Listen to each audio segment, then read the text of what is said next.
Diet करतायत तर चला पावसाळ्यात बनवूया कुरकुरीत मुगाची भजी. 2 टीस्पून तेलामध्ये या भज्या मी बनवल्या होत्या.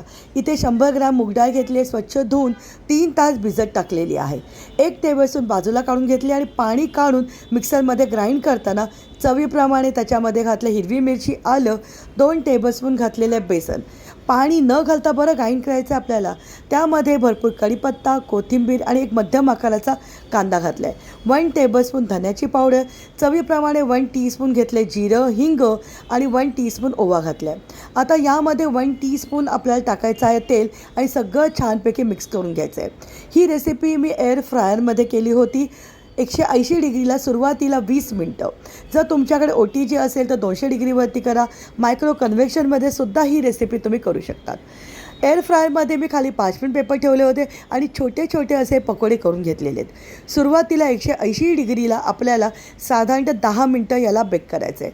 10 मिनटानंतर याला आपल्याला बाहेर काढायचं आहे आणि 1 टीस्पून तेलाचं फक्त याला आपल्याला ब्रशिंग करायचं आहे.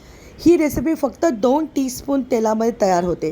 जर डाईट करत असेल तर ही रेसिपी अप्रतिम होते. नक्की करून बघा. मला थोडीशी क्रंची क्रिस्पी हवी होती म्हणून दोन्ही बाजूंनी मी याला बेक केलं होतं.